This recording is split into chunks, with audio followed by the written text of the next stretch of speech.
मेरी सभी प्यारी बहनों को करवा चतुर्थी के व्रत की बहुत सारी शुभकामनाएं।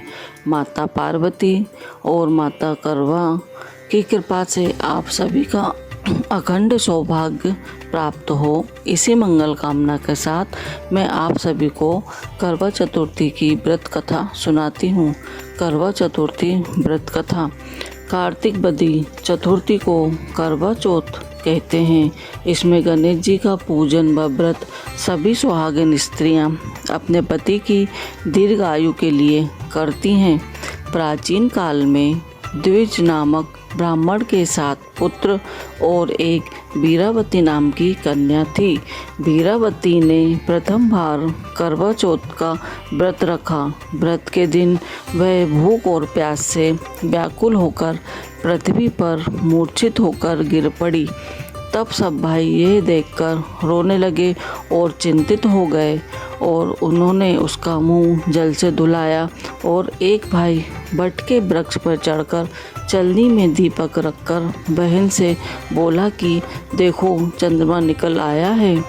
उस दीपक की लौ को अग्नि रूप को चंद्रमा समझकर वह बहन सभी दुख को छोड़कर चंद्रमा को अर्घ्य देकर भोजन के लिए बैठ गई।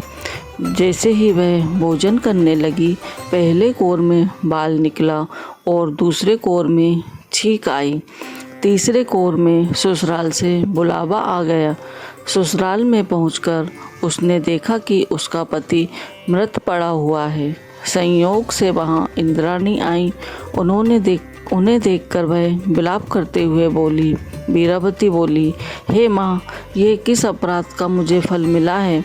प्रार्थना करते हुए बोली कि मेरा पति जीवित कर दो आप।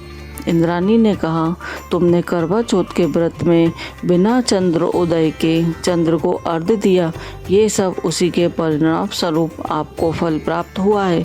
अब तुम 12 माह के चौथ का व्रत और करवा चतुर्थी का व्रत श्रद्धा और भक्ति से भावपूर्वक करो, तब तुम्हारा पति पुनः जीवित हो उठेगा। इंद्राणी के वचन सुनकर बीरावती ने विधि पूर्वक 12 माह के चौथ व्रत और करवा चतुर्थी का व्रत बड़े भक्तिभाव से किया।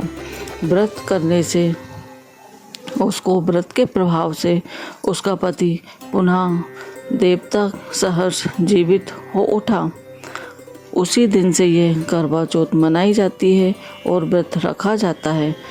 करवा माता ने जिस तरह बीरावती के पति की रक्षा की, वैसे सबके पति की रक्षा करना। जय माँ करवा चतुर्थी। जय हो माँ करवा।